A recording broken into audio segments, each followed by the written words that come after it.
Hello and welcome to Goshen Publishers Highlights. I am Sean Richmond, as you know by now. Goshen is proudly presenting an author of the week.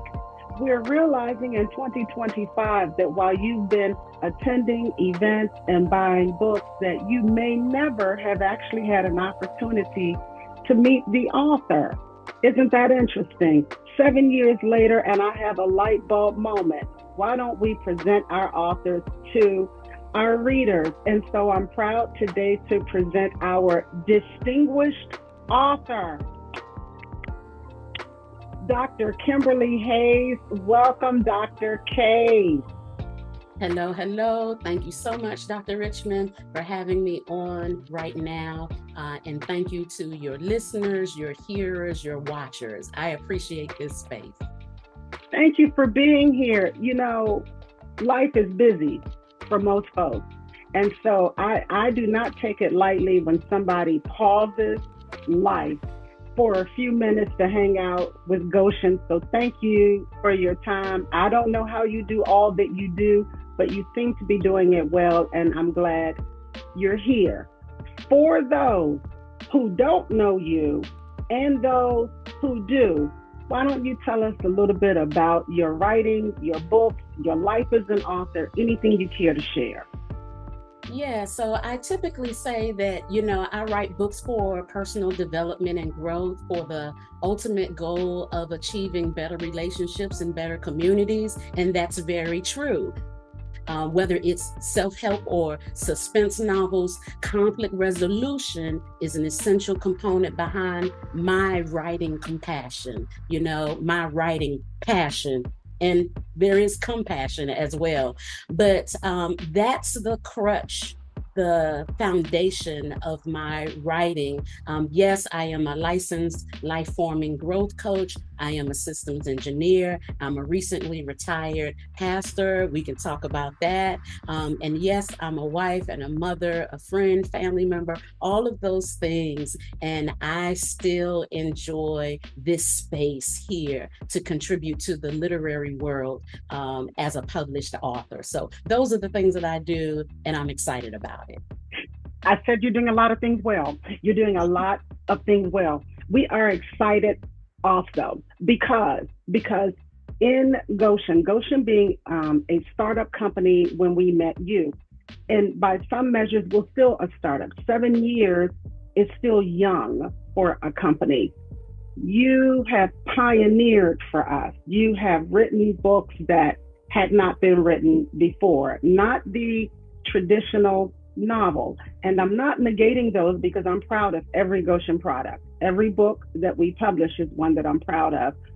But your writing has taken us on a bit of a journey that I appreciate because it allows me to grow as an author. You don't write just one kind of book. You're not in a box of, John Grisham, my mom's favorite author. I think I should be her favorite, but he only writes one style of book. Stephen King writes one style of book. You write in multiple genres. So where I'd like to start is the one that was most surprising. You wrote suspense. Tell us about your suspense book. So my very first suspense novel is titled Bravery. It's about a strong businessman. He manages a major transition in his life, and we get to sneak a peek into his life because it gets dangerous, right? There's relational conflict.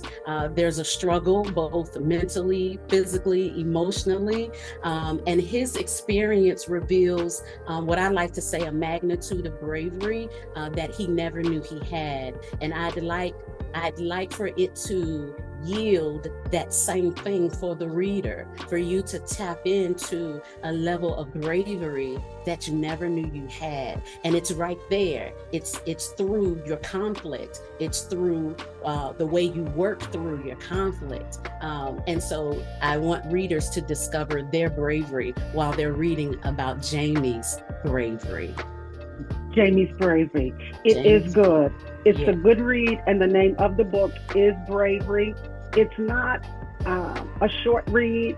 It is a curl up. What I found to be my experience when I finally got to read it cover to cover, because in my job I don't always have that luxury. I read in bits and pieces and chapters here and there, but it is a curl up on the sofa with a throw over my leg, blocking some time off for me time read.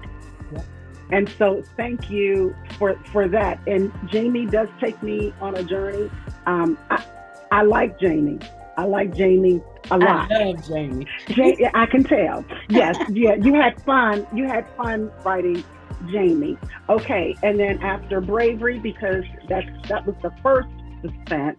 Okay, yep. Then we have Integrity, right? Integrity. And it takes another path, another pass at Jamie's life.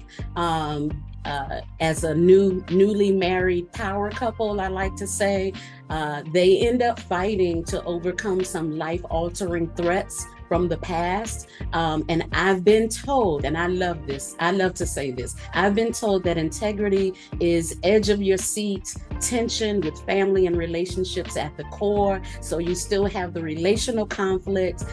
You have this fight, this inner fight, right, with who you are now versus where you were in your past. And a lot of us experience that when some culprits from our past end up in our present.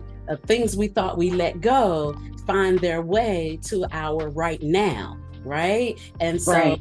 There's danger again, suspense, a little bit of mystery there, but hopefully what it pulls out of the reader is a moment where you reflect on your character, so that even in challenging moments, even when your past comes back to quote unquote haunt you or tempt you, that your character stands firm. And so I hope that the readers enjoy the suspense called Integrity. And it is, again, a curl up on your sofa with your favorite hot beverage and read as you allow yourself to dive into a little bit of more of Jamie's new life. Okay. So thank you for that. Thank you for it.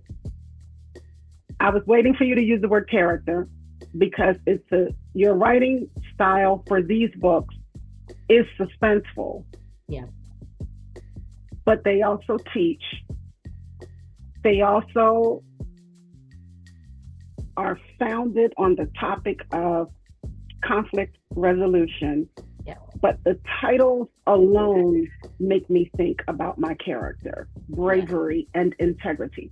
I would not, Dr. Kimberly, I would never have expected one book to encompass so many different themes of character building and conflict resolution while entertaining me with edge of your seat suspense. So bravo to you for it. I don't know how you did it, but you did, and you're doing it. You're doing it well. So thank you for those. For the readers who have not yet checked out Bravery and Integrity, should they read one before the other? Is this a sequel?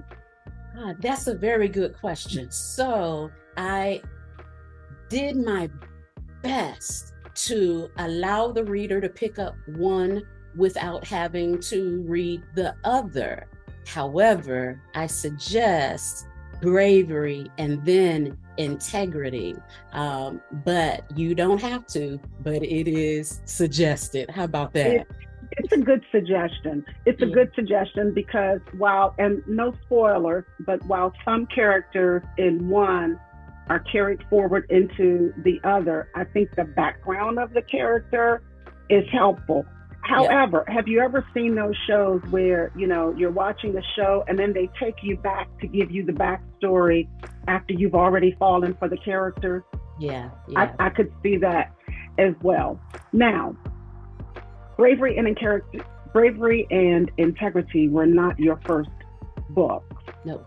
Your first books were not novels. They were not suspense. They were different. Yeah. Yeah, different. And I don't have a favorite Dr. Kimberly Hayes book, is what I'm supposed to say. But I have a favorite Dr. Kimberly Hayes book. Books, plural. It's a Yeah. books, a books. That wasn't a mistake, because you wrote a book, and then the spinoff from that book is another version of that book. It's a book. Yeah. Can we talk about We Collide? Yeah. Yeah, I love We Collide. I I love it. listen, I didn't think that this interview would bring me to tears, but I love We Collide. I love what God has allowed me to do as a published author, right? This journey for me, as I create this content and download what God has given me. I always come back to We Collide. I don't know how many times I've read it. I'm a regular reader of We Collide.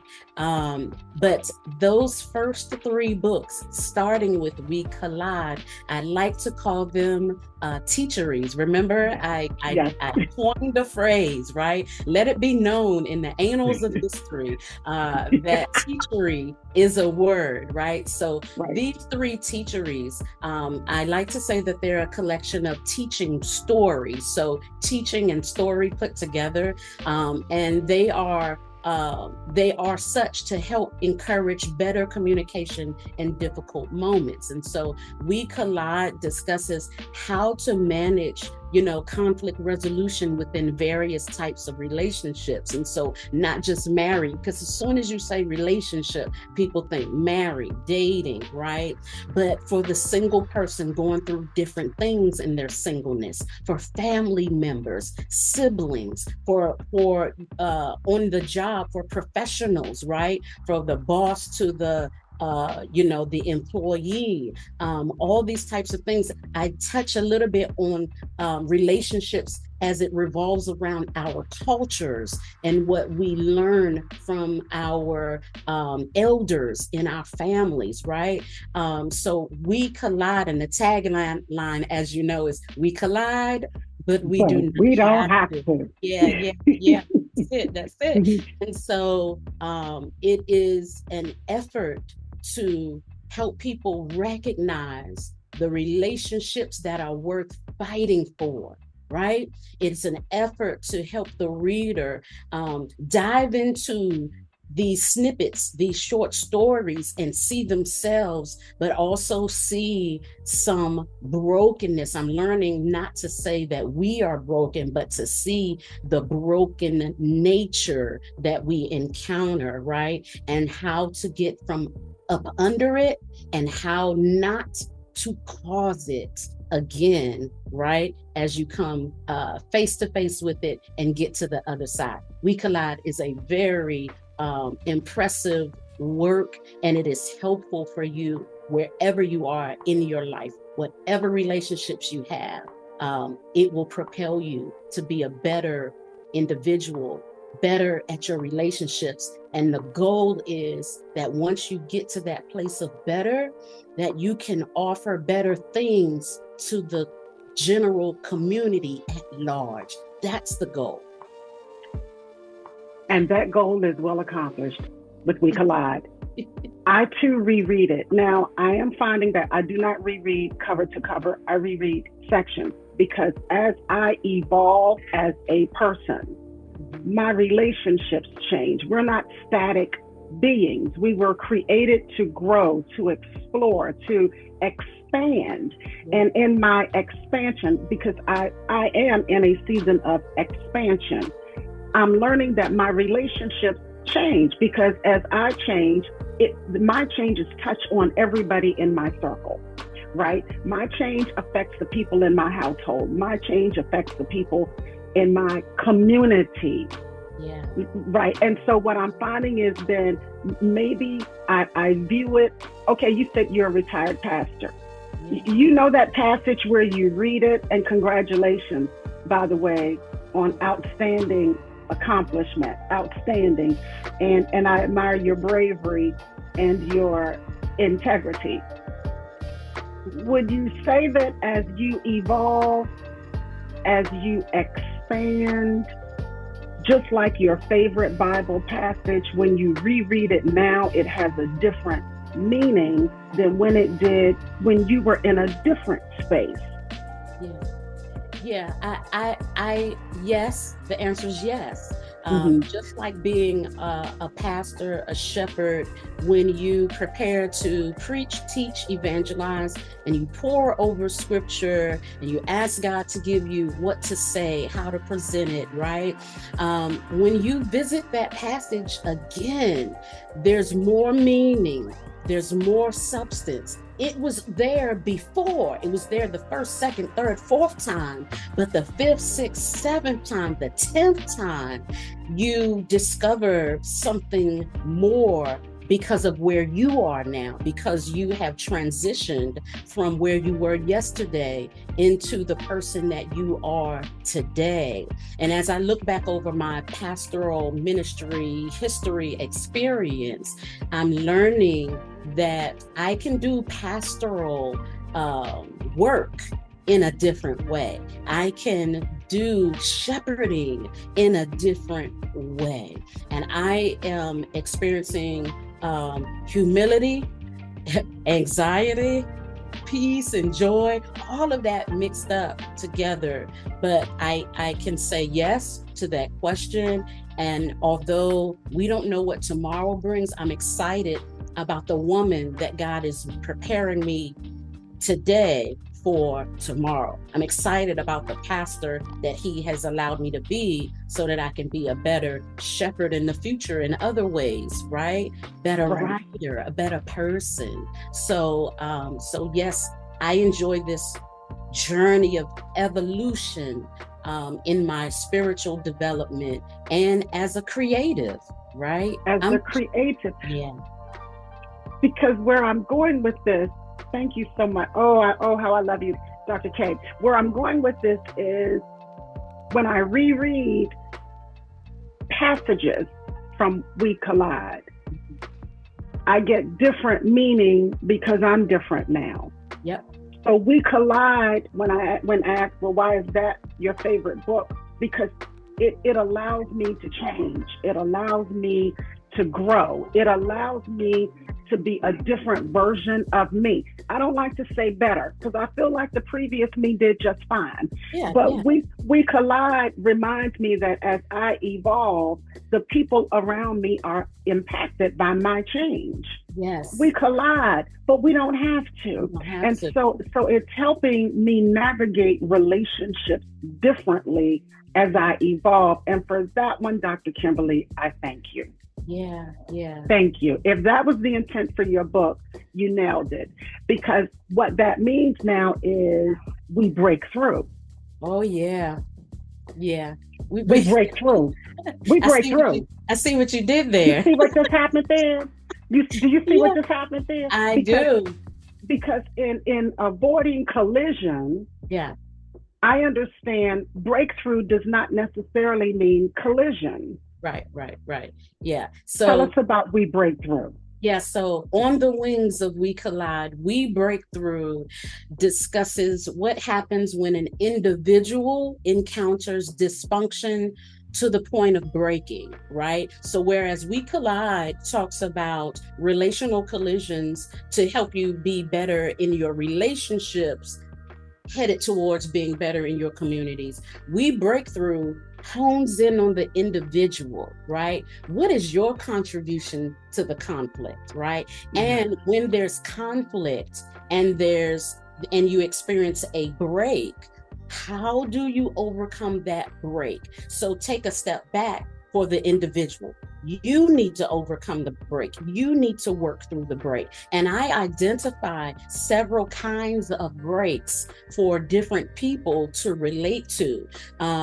We may experience a break as we get older, in our older age, right? Forgetfulness, right? Mm-hmm. When we've been with a spouse for a long period of time and that spouse is gone, that loneliness, that could be considered a break where you need a breakthrough, right?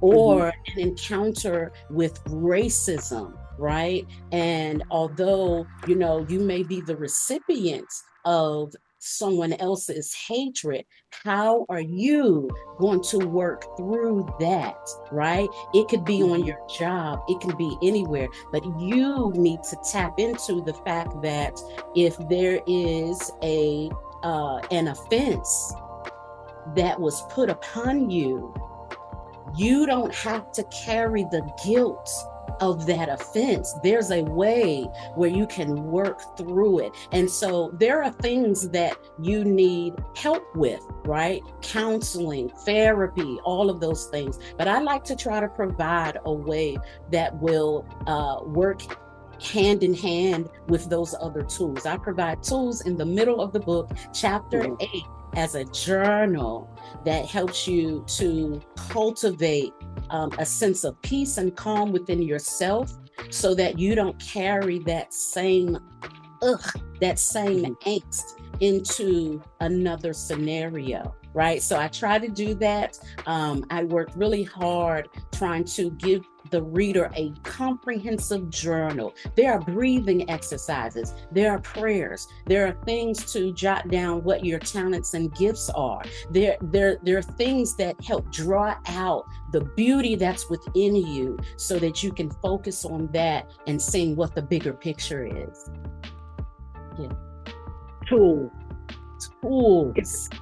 See, when we read the novels, when we read Bravery and Integrity, it is a curl up on the sofa with my soft, fluffy throw, hot beverage read. When I read We Collide, I have a notebook open. Yeah. When the chapter 8, which was, I think, the most difficult chapter, because I had never published anything like that in the middle of a book, to just stop and say, to receive the tools. What I'm wishing I had for chapter 8 was some tear out pages, so that I could redo chapter 8. And chapter 8, Read Breakthrough in its entirety is a book where I find it's best for me if I'm sitting at my desk with a computer, where I can Google, I can research, I can be reflective and thoughtful. We Breakthrough is not a curl up on the sofa read like the others. Your genres are so varied, Dr. Kimberly, that you move me around the house, from the sofa to the desk to the kitchen table, because depending on the book, I'm in a different mindset. Yeah. When did you know you liked a variety of books? When did you know that you did not like just one? I love Jane Austen, but she wrote one type of book.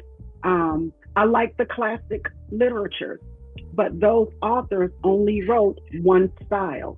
When did you know you needed variety in your writing?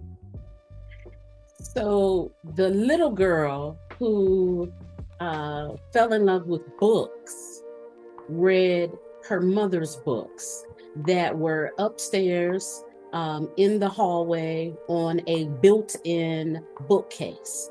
And she would sit in the hallway with her back to one wall and her feet on the lowest level of the bookcase, and just pick a book and read. And I understood that some books I probably shouldn't have been reading, right?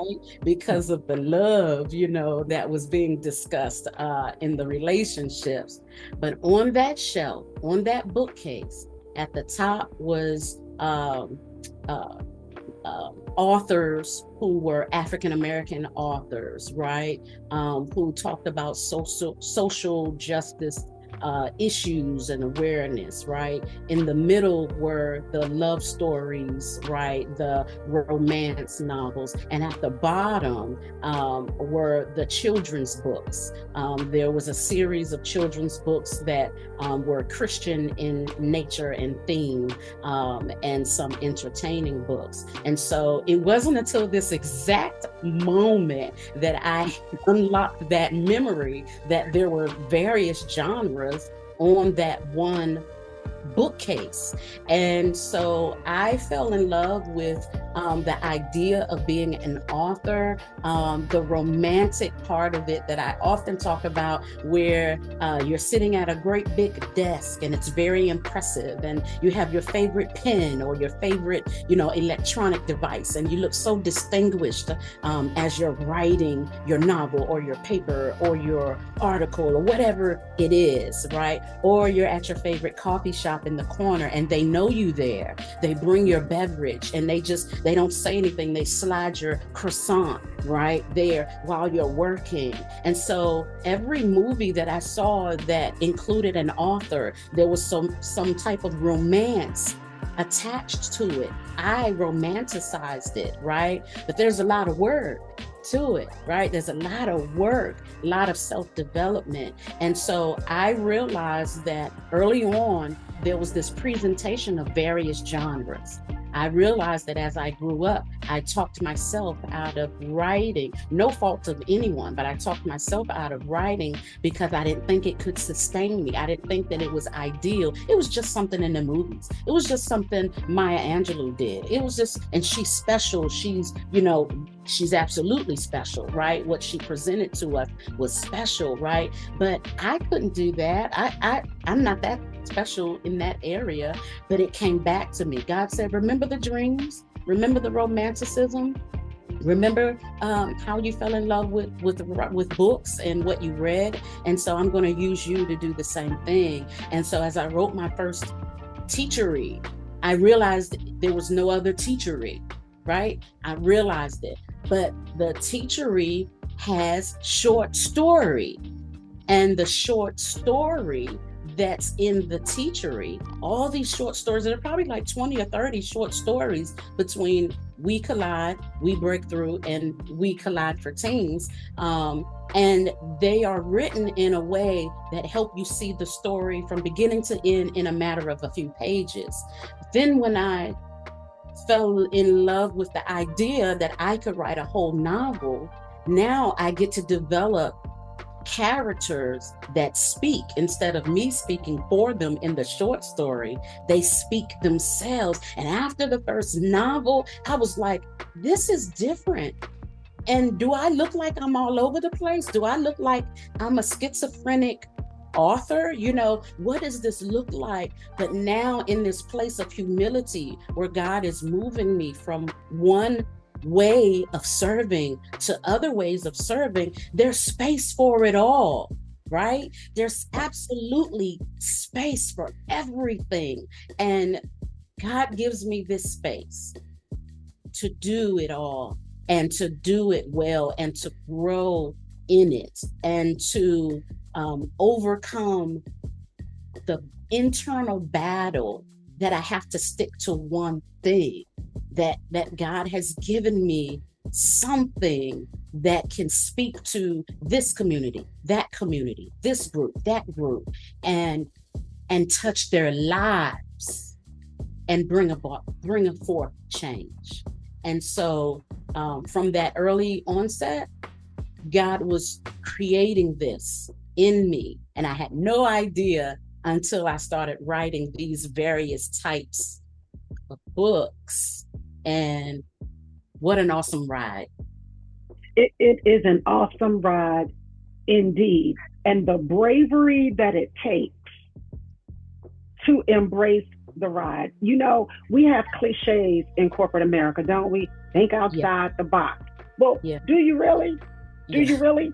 And do you live outside the box? Yeah. Because I don't know the genres for some of my writing. It's what God gave me, and it's a published book, and I'll figure out later how we're supposed to categorize it. Yeah. But He's doing a new thing. Mm-hmm.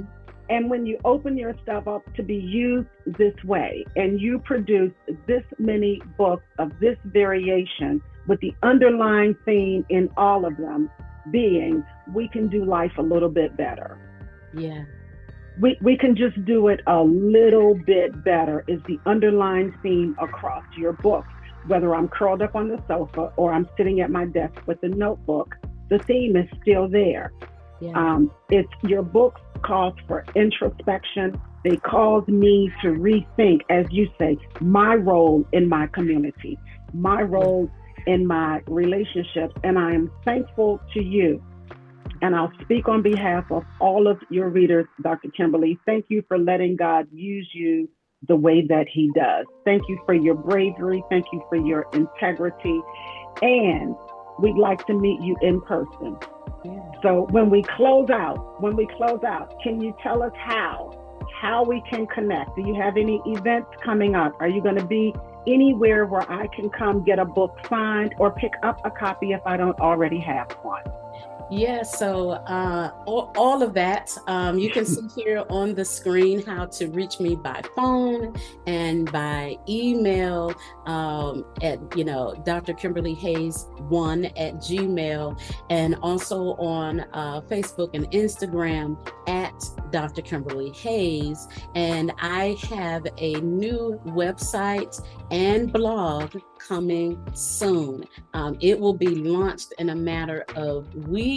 I've been working on this for a couple of years, and I have quite honestly been afraid to launch it. But now I have the bravery to do so. And so, yes, and I am taking a moment of rest in this month, March.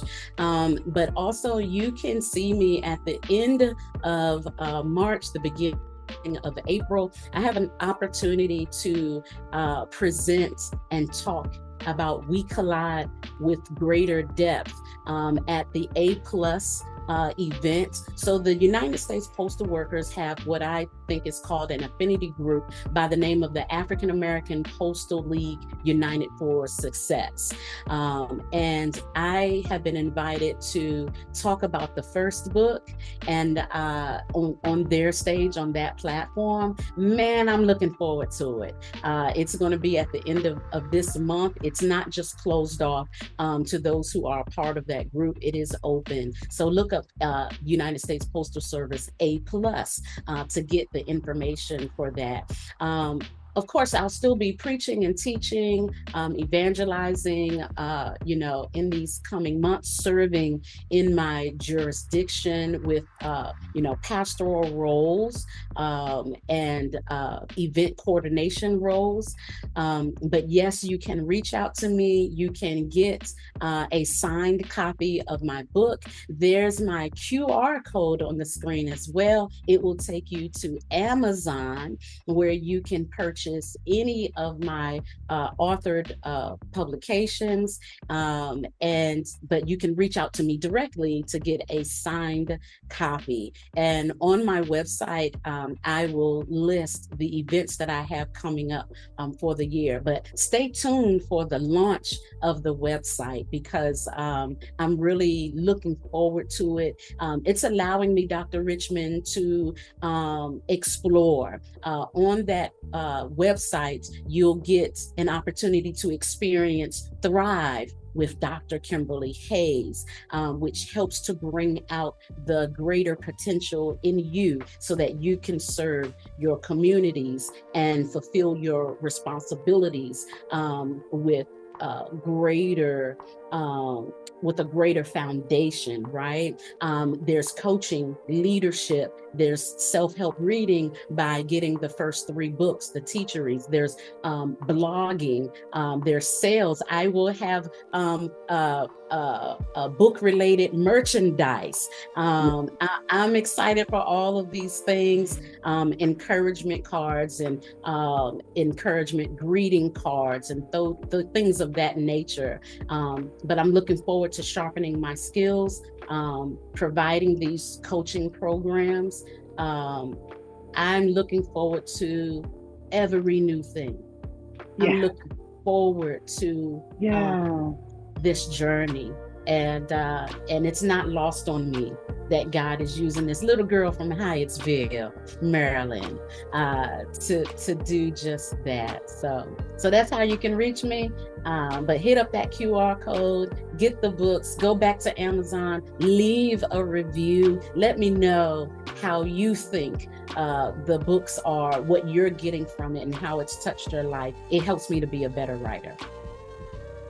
I love it. I love it. For our readers, all of our readers, um, I encourage you, and I'm not just saying this because they're Goshen books. I'm encouraging you to connect with Dr. Kimberly Hayes, not just for her book, but for who she is. You might have questions. You might need a guest speaker. You might be looking for a book for your book club. There might be a conference coming up. She is our distinguished author that I'm very proud of. And you can hear that she is passionate and intelligent and articulate and anointed. And so if you're looking for a speaker for your event, if you're looking for counseling, if you're looking to thrive, she is a person whose name should be in the Rolodex. Y'all don't know what a Rolodex is. I'm dating myself. You want to connect with Dr. Kimberly Hayes. She's one of the best people I know, and she can help you do life a little better. Thank you for your time, Dr. K. You mean everything to me. You mean everything in the land of Goshen. I'm just happy to share the journey. Thank you for having me. Thank you for being a part of my growth, for your mentorship as an author, and for speaking life into me along the way. I appreciate you and all the things that you do. And thank you to all of the watchers, listeners, readers for the support. And stay tuned because there's more.